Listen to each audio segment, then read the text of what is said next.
Britney Spears' breakout hit, Baby One More Time, turns 25, how the singer changed pop culture. Spears is also releasing a tell-all memoir, The Woman in Me. Britney Spears' new memoir, The Woman in Me, debuts in full tomorrow, after an already shocking series of confessions about her life thus far. But October 23 marks an important milestone in Spears' career, the debut of her breakout hit single, Baby One More Time. It's the first song from her album of the same name, Baby One More Time, that rocketed her to superstardom. In 2018, for the song's 20th anniversary, Spears thanked fans for their support on social media. It's hard to put into words what today means to me. 20 years ago, the world heard my music for the very first time. So much has happened since then, but what I really want to say is thank you to my amazing fans who have been there for me since day one. The song, accompanied by the then provocative video, which saw Spears in a sexier variation of a Catholic school uniform with pink pom-poms adorning her pigtails, altered pop culture and the course of Spears' life forever. Dr. Marcus Collins, marketing professor at the Ross School of Business at the University of Michigan and author of the best-selling book, For the Culture, explained there were a lot of conditions at play, primed to make Spears a star. It was in a moment where R&B and rock were sort of the dominant musical genres, he told Fox News Digital.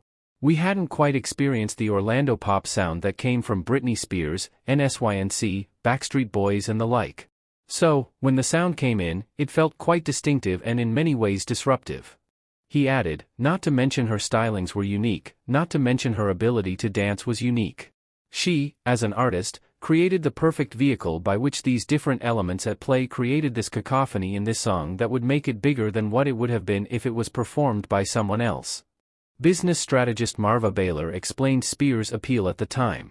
People were really looking for a strong woman's voice, and it was right before Y2K, and it was just a great positive feeling from a strong woman who actually was a young woman that people had been following since the Mickey Mouse Club, she said.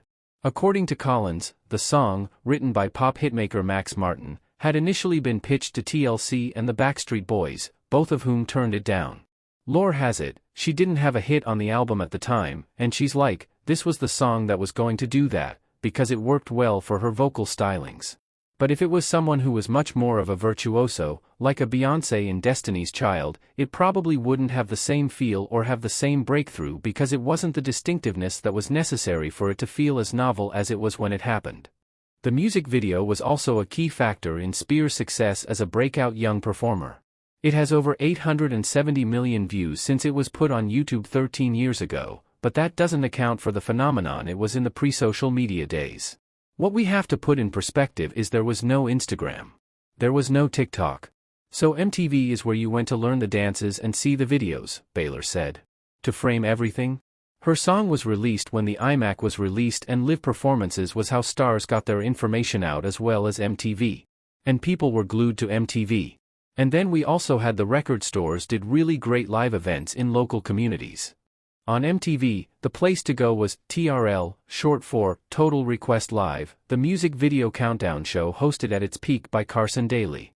This was appointment-based viewing for people that are going to watch the music video and watch the celebrities come on stage and talk about the video, talk about the song, Collins explained.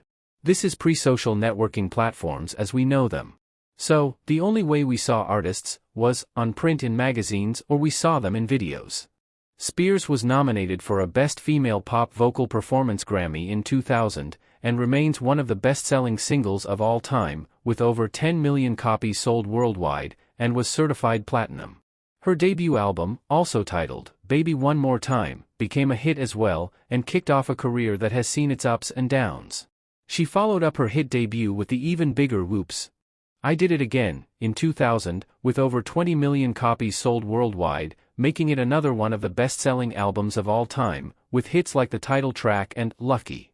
Between 2001 and 2007, Spears released 3 more albums, with some of her best-known songs like Toxic and I'm a Slave for You, a collaboration with Madonna, Me Against the Music, and her leading role in the 2004 film, Crossroads.